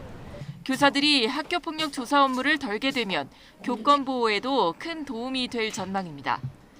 그러나 학생들의 다툼을 전직 수사관이 형사사건 다루듯이 접근하는 것이 맞느냐는 지적도 있습니다. 정부는 당정 협의 내용을 토대로 학교폭력 전담 조사관 확충 규모와 SPO 증원 및 역량 강화 방안을 곧 발표할 예정입니다. YTN 김현아입니다. 네, 오늘 오전 10시쯤에 충남 당진시 현대제철소에서 외주업체 소속 50대 노동자 A씨가 추락해 숨졌습니다. A씨는 원료 처리 공정에 설치된 안전 난간을 보수하는 공사에서 화재 감시자 업무를 맡고 있었는데 난간 일부가 떨어져 나가면서 추락한 것으로 전해지고 있습니다. 노동당국은 해당 공사가 12억 원 규모로 액수만 놓고 보면 중대재해처벌법 적용 대상이 아니지만 계약 내용 등에 따라 달라질 수 있다고 설명했습니다. 김용균 재단이 고 김용균 노동자 사망 사고 5주기를 맞아 태안화력발전소에서 현장 추모제를 열었다고 밝혔습니다. 이 추모제에 참석한 시민단체들은 김 씨가 숨진 지 5년이 지났고 그 사이 중대재해처벌법도 만들어졌지만 여전히 시민 안전과 건강을 위협하는 재난과 참사가 이어지고 있다고 말했습니다. 그러면서 성장과 투자에 방해된다는 이유로 중대재해처벌법을 누더기로 만들려는 시도를 멈추라고 주장했습니다.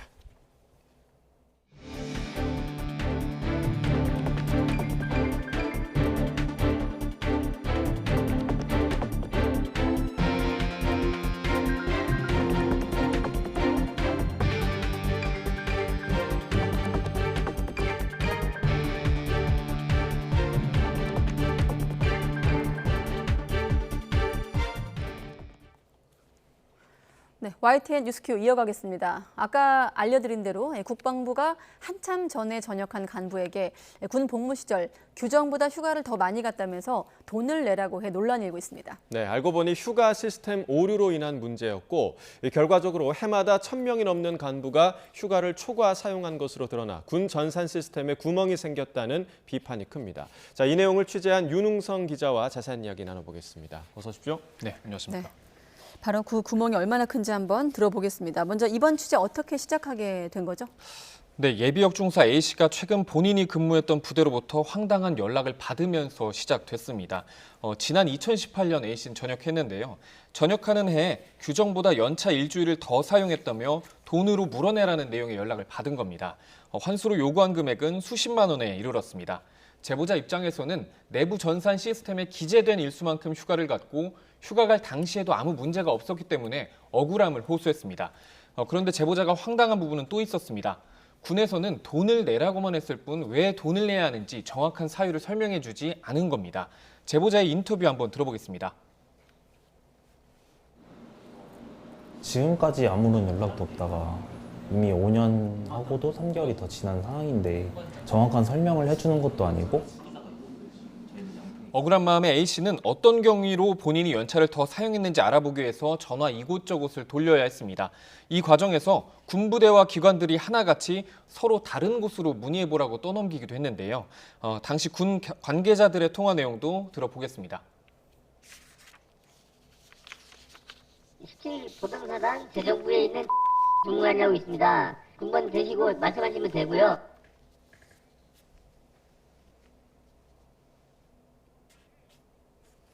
네. 자, 제보자가 여기저기 전화를 돌리느라 많이 좀 힘들었을 것 같은데 그 경위를 좀 어떻게 파악하게 된 건가요? 네, A씨가 이렇게 직접 이곳저곳 전화를 돌리는 동안에는 명확한 설명 들을 수 없었습니다. 답답한 마음에 황당한 사연을 유명 인터넷 커뮤니티에 올렸는데 이 게시글이 댓글 수백 개가 달릴 정도로 큰 호응을 얻으면서 논란이 더 커졌습니다. 그러자 군에서 뒤늦게 경위를 파악했고요. 제보자에게 연락을 했습니다. 쉽게 말해서 휴가 시스템 오류라는 것이었습니다. 군에서 7년 동안 복무한 제보자는 전역 전에 장기교육 파견을 갔습니다. 오래 복무한 간부들의 사회화를 위해서 교육을 받게 해주는 건데 이 기간에는 원래 규정상 연차가 발생하지 않습니다. 그런데 휴가 관련 전산 시스템에 이런 점이 반영되지 않으면서 규정보다 더 많은 연차가 생겼다는 겁니다. 그리고 제보자가 그걸 사용했다는 거죠. 더욱 황당한 건 환수를 통보한 시점입니다. 제보자가 군에서 연락을 받았을 때는 이미 전역한 지 5년 3개월이 지난 뒤였습니다. 그런데 관련 법을 살펴보면 문제가 발생해도 5년이 지나면 시효가 만료돼 환수 자체가 불가능합니다. 이 제보자의 경우 이미 전역한 지 5년이 지나서 대상이 아니었던 겁니다. 군은 이런 설명과 함께 돈을 내지도 않아도 된다면서 온라인 커뮤니티에 올른 글을 지워달라고도 부탁하기도 했는데요. 제보자의 설명 들어보겠습니다. 이건 무조건 내는 게 맞다라고 이렇게 설명을 했는데 막상 공론화가 되고 나니까 그 다음날 바로 전화가 와가지고 어차피 너는 돈도 안 내도 되는데 굳이 그 내용을 기록할 이유가 있냐. 네, 지금 보면 5년 뒤에 연락을 받았고 알고 보니 시스템 오류다. 그것도 법적으로 환수 시효가 지났다. 여기까지만 들어도 한마디로 총체적 난국. 게다가 군의 대처가 듣기만 해도 상당히 황당한데 취재 과정에서 뭐라고 했습니까? 네, 취재진은 일단 군 재정을 총괄하는 국군재정관리단에 왜 환수 대상이 아닌 A씨에게 통보가 갔는지 또 A씨 같은 사례는 얼마나 되는지 등 질의를 보냈습니다. 그런데 재정관리단은 A씨를 비롯해 간부들에게 연차 초과 사용과 관련해서 비용을 청구한 적이 없다. 이렇게 짧게 답변이 왔습니다. 이 과정에서 취재진은 국군재정단의 명의로 육군과 공군, 해군, 국방부 직할부대 등 예하 부대로 내려보낸 연차 초과 사용자에 대해 처리하라는 공문을 확보했습니다. 이걸 근거로 재정단의 재차 입장을 물었는데요. 예하 부대에 통보만 할 뿐 본인들이 직접 청구한 건 아니라서 그렇게 답변했다고 해명했습니다. 하지만 예하 부대 입장에서는 국방부 직할인 재정관리단 공문에 따라서 집행을 하고 있는 건데 재정단의 이러한 답변이 궁색하다는 지적이 나올 수밖에 없습니다. 네. 그런데 이 지점에서 이제 더 황당한 부분은 취재진이 확보한 그 공문을 봤더니 A씨처럼 연차를 초과 사용한 간부가 한둘이 아니더라고요. 네, 맞습니다. 네. 저희도 숫자를 확인하고 깜짝 놀랐는데 6,500여 명에 달했습니다. 일부 군무원들도 있지만 대부분 군 간부들인 걸 감안하면은 매년 평균 1,000명 이상이 정해진 것보다 휴가를 더 나갔다고 하는 건데요. 그만큼 국방전력엔 누수가 있었던 셈입니다. 국방부는 이들의 연차 초과 사용을 비용으로 따지면 대략 15억 원에서 20억 원을 환수해야 할 것으로 추정하고 있습니다. 하지만 실제 거둔 건 30% 수준에 불과합니다. 이 환수가 복불복에 가깝기 때문인데요. 전역 간부들은 일일이 연락을 돌리는 수밖에 없고 안 받으면 특별한 방법이 없습니다. 그런데 연락처 없거나 바뀐 경우에는 A씨처럼 전역 이후 5년이 지나는 경우가 발생하고요. 시효가 만료되면 돈을 거둘 수도 없습니다. 근본적으로 어떻게 이렇게 많은 간부들이 연차를 초과로 썼는지가 가장 의문이 듭니다. 이에 대해 국군재정관리단은 규정에 따른 연차보다 더 많이 부여된 휴가 시스템 오류도 있지만 개인들 부주의로 과도하게 연차를 사용한 문제도 있다고 추정하고 있습니다. 네, 국방 전력의 누수, 휴가 시스템에 오류가 있다는 점을 군도 인정을 한 건데 마침 우리 윤 기자가 장교 출신으로 알고 있거든요. 이렇게 개인들 부주의로 휴가를 더 다녀올 수 있는 건가요? 말씀하셨듯이 저도 장교로 군을 다녀왔고 이 사례를 취재하면서 주변에도 다 연락을 돌려봤는데 저처럼 전역 간부들은 사실상 불가능하다는 게 공통된 의견입니다. 군대를 다녀오신 분들은 아시겠지만 군에서는 휴가도 명령입니다. 그러니까 시스템상 본인에게 주어진 휴가만큼 또 인사계통을 밟아서 절차대로 신청하고 지휘관의 승인을 받아야 다녀올 수 있습니다. 말 그대로 승인 없이 마음대로 휴가를 나갔다면 탈영이 되는 거고요. 개인 부주의로 연차를 더 많이 사용할 수 없는 구조라는 게 군 관계자들 설명입니다. 결국 규정보다 더 많은 연차가 신청 가능했던 휴가 시스템이 더 큰 원인으로 보입니다. 실제 저희 보도 이후에 본인들도 전산 시스템상 가능한 만큼 휴가를 사용했는데 군에서 휴가를 더 갔다면서 돈을 내라는 연락을 받았다는 제보가 이어지고 있습니다. 대위로 전역했다는 또 다른 간부의 이야기도 들어보겠습니다.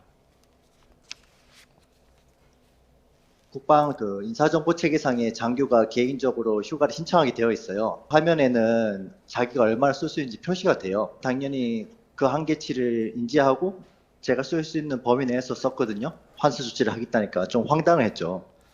그래서 애초에 전산에 기록된 대로 휴가를 썼고 당시 승인을 받아서 절차대로 다녀왔다면 나중에 비용을 환수하는 게 맞는지 법적으로 따져봐야 한다는 의견도 나옵니다. 군인들이 무단으로 나간 것도 아니고 시스템상에서 군대 승인을 받아서 다 휴가를 간 거기 때문에 이건 법적으로 좀 검토가 필요한 사안인 것 같습니다. 자, 그렇다면 이 부분에 대해서 군의 입장은 어떤가요? 네, 기본적으로 군은 간부들이 규정보다 더 많이 나간 건 사실이기 때문에 환수하는 게 법적으로는 맞다. 이런 입장입니다. 예. 하지만 매년 평균 1000명씩 휴가를 더 나가도록 오류를 반복한 시스템을 개선하는 게 더 중요하다는 지적이 나오는데요. 국회 국방위원회 소속 야당 의원의 인터뷰 들어보겠습니다. 휴가도 명령입니다. 잘못된 명령을 내린 지휘관이나 또 한 해 한 1000명씩 이 잘못 나간 시스템은 문제가 없는 것인지에 대해서도 총체적으로 점검해야 된다고 생각합니다. 이에 대해 군은 인사 시스템이 올해 여러 차례 개선됐다고 설명했습니다. 취재진은 오류로 인한 연차 초과 사용이 이제는 반복되지 않을 만큼 개선이 된 것인지 확인하고 있습니다. 또 이 과연 전산 시스템이 오류 없이 실질적인 변화가 있는지도 계속 취재할 예정입니다. 네, 아까 윤 기자가 말했던 군에선 휴가도 명령입니다라는 말이 왠지 더 크게 들리는데 후속 취재도 함께 확인하겠습니다. 사회부 윤흥성 기자였습니다. 수고했습니다. 네, 감사합니다.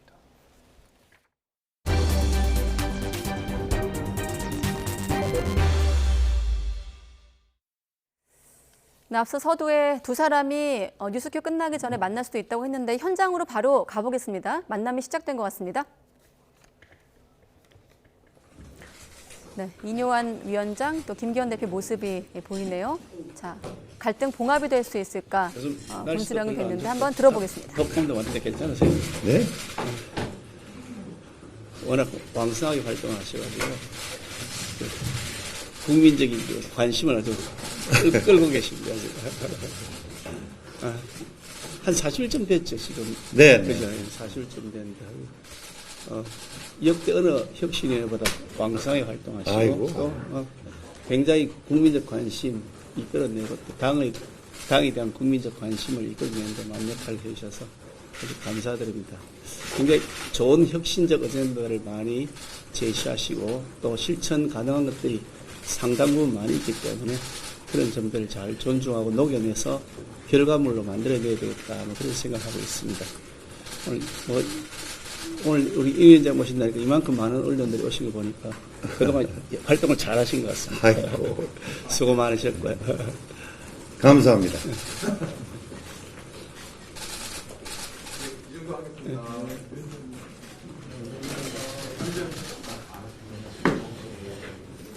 정리할게요.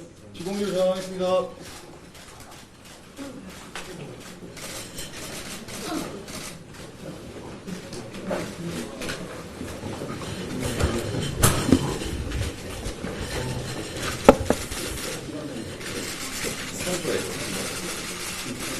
네, 기본기로 전화하겠습니다.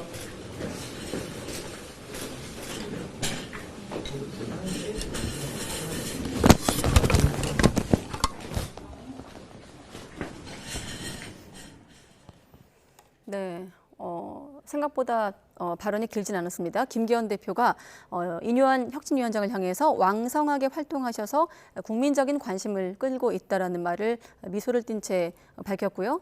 또 많은 역할을 해주셔서 감사하다. 혁신적 어젠다를 녹여낼 거란 발언까지 들어봤고 이후에 좀 화면에 좀 차질이 있었는데 여러분의 너그러운 양해 말씀 구하겠습니다. 3주 만에 두 사람의 만남이었고 일단 지금까지 나온 발언으로는 앞으로의 분위기를 좀 예상하기 어렵습니다만 내일 대응 방안을 논의할 예정이거든요. 오늘 대화 이후 또 지도부와 혁신위의 어떤 갈등 상황이 어떻게 좀 변곡점을 맞을지 함께 속보를 지켜보도록 하겠습니다. 지금 시작이 됐기 때문에 또 끝나면 여러분께 속보로 알려드리겠습니다. 네, 부부싸움을 하다가 아내를 둔기로 때려 살해한 혐의를 받는 전직 대형 로펌 변호사의 구속 여부가 이르면 오늘 결정이 됩니다. 구속영장 심사에 출석한 변호사, 범행 동기를 묻는 취재진 질문에 묵묵부답으로 일관했습니다. 박정영 기자입니다. 모자를 깊이 눌러쓰고 고개를 푹 숙인 남성이 법원 안으로 들어갑니다. 아내를 살해한 혐의로 체포된 50대 변호사 A씨입니다. 구속영장 실질 심사를 받기 위해 법원에 출석하면서 지난 3일 사건 이후 처음 모습을 드러냈습니다. 혐의 인정하시나요? 우발적으로 살해하신 건가요? 범행 뒤 변호사는 아내가 머리를 다쳤다며 직접 119에 신고도 했지만 병원에 옮겨진 아내는 끝내 숨졌습니다. 경찰은 현장 조사에서 추궁 끝에 A씨로부터 아내를 금속 재질의 둔기로 내려쳤다는 진술을 확보했습니다. 금전 문제와 성격 차이 등으로 아내와 불화를 겪고 있었는데 당일에도 부부싸움을 하다가 홧김에 범행을 저지른 것으로 조사됐습니다. 국립과학수사연구원은 사망 원인에 대해 과다출혈로 인한 쇼크와 목졸림에 의한 질식사로 추정된다는 1차 구두소견을 내놨습니다. 이에 따라 경찰은 피해자가 아내 목을 졸랐을 가능성도 있다고 보고 정확한 경위를 조사하고 있습니다. A씨는 검사 출신의 전직 다선 국회의원 아들로 국내 대형 로펌 소속 변호사로 일하다가 사건 직후 퇴직 처리됐습니다. YTN 박정현입니다. 네, 유명 블로거인 도도맘 김민아 씨를 부추겨 허위 고소를 하게 혐의로 재판에 넘겨진 강용석 변호사가 1심에서 징역형의 집행유예를 선고받았습니다. 서울중앙지방법원은 무고교사 혐의로 기소된 강 변호사에게 징역 6개월의 집행유예 2년을 선고했습니다. 재판부는 피고인은 높은 도덕성이 요구되는 법률가임에도 합의금을 받아내기 위해 무고를 교사한 점은 죄질이 좋지 않고 특히 강간상해죄는 법정형의 중에 비난 가능성이 크다고 질책했습니다. 허위 뇌전증 진단을 받도록 해 병역 등급을 낮추거나 면제를 도운 혐의를 받는 브로커 40대 남성 구모 씨가 실형을 선고받았습니다. 서울 남부지방법원은 병역법 위반 등 혐의로 구속 기소된 구 씨에게 징역 5년을 선고하고 추징금 13억 7천여만 원을 명령했습니다. 재판부는 범행이 치밀하게 계획돼 죄질이 나쁘고 성실하게 국방의 의무를 수행한 청년들은 상실감을 느꼈을 것이라고 질타했습니다. 이른바 압구정 롤스로이스 교통사고로 뇌사에 빠진 피해자가 넉 달 만에 사망한 가운데 재판부가 가해자 신모 씨의 공소장 변경을 허가했습니다. 서울중앙지방법원에서 열린 롤스로이스 운전자 신 씨의 공판에서 재판부는 안타깝게도 피해자가 사망해 신 씨에게 적용된 혐의를 도주치상에서 도주치사 등으로 변경한다고 밝혔습니다. 또 24주 이상 치료가 필요한 상해를 입혀 지난달 25일 피해자가 경북대 병원에서 장기 부전으로 사망하게 했다는 내용도 추가했습니다. 가자지구 남부의 하마스 제거 작전에 나선 이스라엘군이 공중 지원을 받으며 전차와 함께 제2도시 칸 유니스에 진입했습니다. AP통신 등에 따르면 이스라엘군은 가자지구 남부로 확장된 지상작전의 첫 목표물인 칸 유니스의 심장부에 진입했다고 확인했습니다. 하마스 측의 가자지구 보건당국은 이스라엘군이 피란민이 대피해 있는 칸 유니스 북쪽의 데이르 알 발라의 주택 수십 채를 폭격해 어린이를 포함해 최소 45명이 숨졌다고 전했습니다. 이스라엘군이 팔레스타인 피란민이 몰려있는 가자지구 남부 지역에서 시가전을 시작하면서 국제사회 우려가 커지고 있습니다. 마틴 그리피스 UN 인도주의 긴급구호 사무차장은 영국 가디언과의 인터뷰에서 이스라엘의 가자 남부 군사작전이 가자지구를 종말론적 상황으로 만들고 있다고 경고했습니다. 린 헤이스팅스 유엔 팔레스타인 점령지구 인도주의 조정관도 이제 가자지구 어느 곳도 안전하지 않고 구호품을 전달할 수도 없어 지옥 같은 시나리오가 펼쳐지려 하고 있다고 말했습니다. 이스라엘이 하마스 괴멸을 목표로 가자지구에서 지상작전을 펼치고 있지만 하마스의 병력은 여전히 건재해 목표 달성이 요원하다는 진단이 나왔습니다. 미국 워싱턴 포스트는 이스라엘 안보 당국자 3명을 인용해 하마스 무장 세력이 최소 5천 명 숨졌지만 약 3만 명 정도의 군사 조직은 그대로 남아있다고 보도했습니다. 익명의 당국자들은 북부 가자시티 대부분이 공습으로 파괴됐지만 이스라엘 지상군이 하마스 주요 근거지 중 일부에는 진입하지 못해서 작전이 끝나려면 멀었다고 전했습니다. 미국 연방수사국 FBI가 이스라엘 하마스 전쟁 이후 미국 본토에서 테러 위험이 눈에 띄게 증가했다고 밝혔습니다. 이 때문에 올 연말에 만료되는 도감청법의 연장을 요청했는데 의회는 내국인 사찰 우려를 이유로 난색을 표하고 있습니다. 워싱턴 권준기 특파원입니다. 상원 청문회에 출석한 크리스토퍼 레이 FBI 국장은 최근 미국 본토의 테러 위험이 새로운 차원으로 고조됐다고 말했습니다. 이스라엘 하마스 전쟁의 영향으로 테러리스트 그룹이 미국을 겨냥할 가능성이 커졌다는 겁니다. We're working around the clock to identify and disrupt potential attacks by those inspired by Hamas's horrific terrorist attacks in Israel. 레이 국장은 테러를 막기 위해선 연말에 만료되는 해외정보감시법 702조의 연장이 무엇보다 중요하다고 강조했습니다. 9.11 테러 이후 만들어진 해외정보감시법 702조는 영장 없이도 외국인의 이메일과 통화 내용을 들여다볼 수 있는 도감청법을 말합니다. FBI는 도감청법 없는 수사기관은 무장 해제된 것과 마찬가지라며 법안의 연장을 촉구했습니다. Stripping the FBI of its 702 authorities would be a form of unilateral disarmament. Or take the elevated threat of international terrorism. 하지만 민주당과 공화당 모두 내국인 사찰에도 악용될 수 있다는 점에서 법안 연장의 우려를 나타냈습니다. 외국인과 통화한 미국인도 감시받게 돼 도감청 대상이 지나치게 광범위하다는 겁니다. You have a lot of gall, sir. This is disgraceful. The Fourth Amendment requires more than that, and you know it. 내국인 사찰 우려도 문제지만 트럼프 전 대통령 수사와 바이든 대통령 아들 수사 등에 따른 FBI에 대한 정치권의 불신도 법안 연장의 걸림돌로 작용하는 것으로 분석됩니다. 워싱턴에서 YTN 권중입니다. 우크라이나 지원을 위한 예산 처리를 놓고 미국 민주당과 공화당 간 대립이 격화하면서 조만간 예산안 표결에서 통과가 불투명합니다. 우크라이나 측은 미국의 지원이 연기되면 패전 위험이 커진다고 강조했습니다. 최영주 기자의 보도입니다. 미국 상원이 우크라이나 지원 등을 위한 예산 투표를 하루 앞두고 우크라이나 상황에 대한 기밀 브리핑을 열었습니다. 하지만 공화당 의원들이 대거 퇴장하면서 갈등을 빚었습니다. 공화당은 미국 남부 국경에 이민자 유입을 막기 위한 대책 마련을 우선 요구했습니다. 예산안 통과가 사실상 어려워지자 민주당은 이민 정책에 대한 수정안까지 꺼내들었습니다. I will offer the Republicans the First Amendment if we move forward on border, on immigration, and they can put whatever they want. 당초 젤렌스키 우크라이나 대통령이 브리핑에 화상으로 참여할 예정이었지만 막판 불발됐습니다. 앞서 우크라이나 대표단은 미국 워싱턴 DC 싱크탱크 연설에서 미 의회 지원이 연기되면 패전 가능성이 높다고 호소했습니다. Ukraine has been fighting for its freedom for 649 days. Now we are facing a war of attrition again. 바이든 대통령은 지난 10월 우크라이나와 이스라엘 군사 지원을 묶은 1,050억 달러의 안보 예산안을 의회에 제출했습니다. 하지만 하원은 여기서 이스라엘 지원 예산만 별도로 빼내서 가결시킨 상태입니다. 미 백악관은 나머지 예산안이 통과되지 않으면 연말에 우크라이나의 무기와 장비를 지원할 재원이 바닥난다고 경고했습니다. 미 의회는 현지 시간 6일 예산안을 표결에 붙인다는 계획이지만 공화당 동의 없이는 부결될 가능성이 높습니다.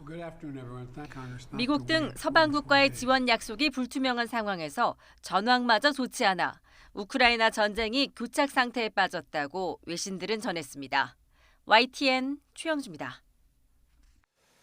통일부 고위 당국자가 김정은 국무위원장의 딸 주애가 북한 정권의 4대 세습 과정에서 조기 등판하고 있을 가능성을 언급했습니다. 통일부 고위 당국자는 출입기자단 간담회에서 김주애가 지금까지 모두 19번 등장했고 이 가운데 16번이 군사적 활동과 관련이 있다며 이같이 말했습니다. 이어 김주애의 해군사령부와 공군사령부 방문 당시 사령관들이 거수경례를 하는 등 김주애 등장 이후 의전 수준이 높아지고 있고 구구절 열병식에선 박정천 당 군정지도부장이 무릎을 꿇고 귓속말을 하는 장면이 포착된 점 등을 볼 때 세습 가능성이 커졌다고 분석했습니다. 조 바이든 미국 대통령이 도널드 트럼프 전 대통령의 재선 도전이 없었다면 자신도 재선 도전을 단념했을 수 있다는 입장을 밝혔습니다.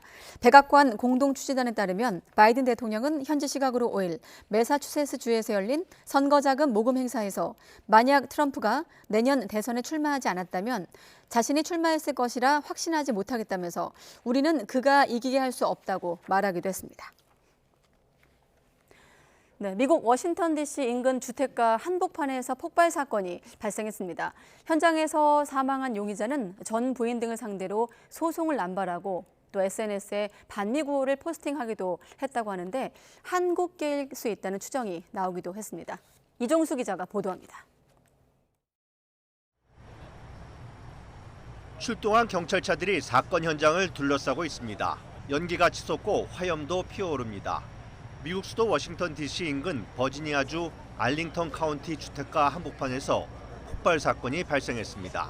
So I was just watching TV last night and all of a sudden just felt this huge boom and my whole house shook.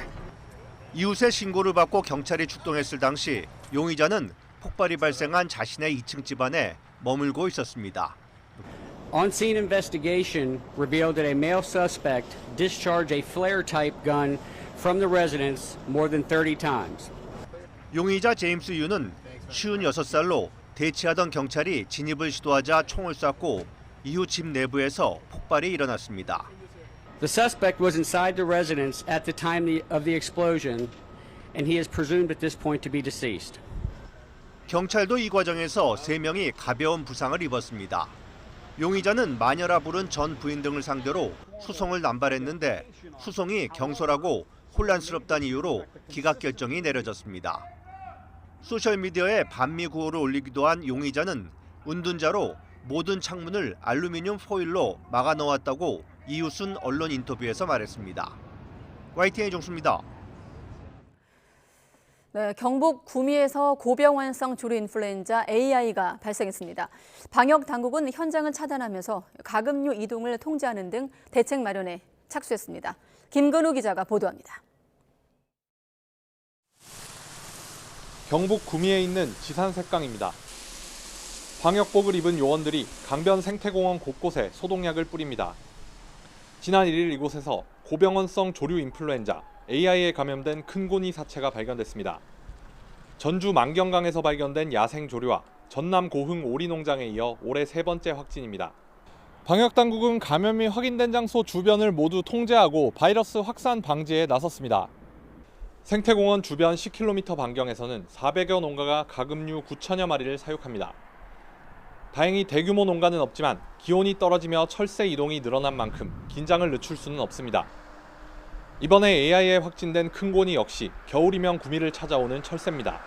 들판이라든지 일반 가금류 농장으로 가는 항류를 줄이기 위해서 인공 서식지 쪽으로 유도를 하기 위해서 먹이 주는 양을 좀 늘리고 발견 장소인 지산색강은 낙동강 본류와도 가까워 확산 우려가 큽니다. 방역당국은 검출 지점 인근 농가에 생석회와 소독약 등 긴급 방역 물품을 나눠주고 있습니다. 또 사육하는 가금류에서 의심 증상이 생기면 즉시 신고해달라고 당부했습니다. YTN 김근우입니다.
올해 KBO를 지배하며 리그 MVP를 거머쥔 에릭 패디가 빅리그에 복귀할 전망입니다.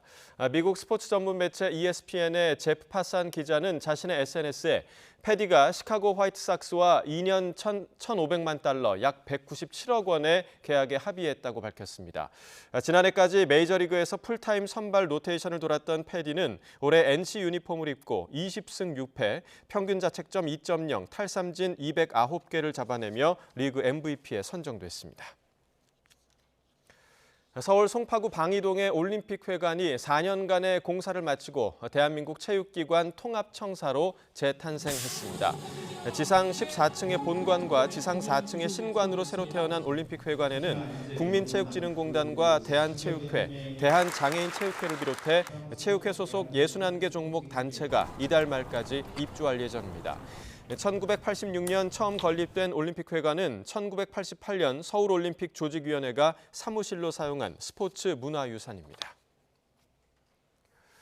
이소미가 LPGA 투어 퀄리파잉 시리즈 5라운드에서 9언더파를 쳐 합계 27언더파로 두 타차 단독 선두에 올랐습니다. 이소미가 마지막 6라운드에서도 1위로 시리즈를 마치면 2021년 안나린, 지난해 유혜란에 이어 한국 선수가 3년 연속 퀄리파잉 시리즈에서 수석 합격하는 기록을 세우게 됩니다. 오늘은 미세먼지에 겨울비까지 겹치며 하늘빛이 종일 흐린데요.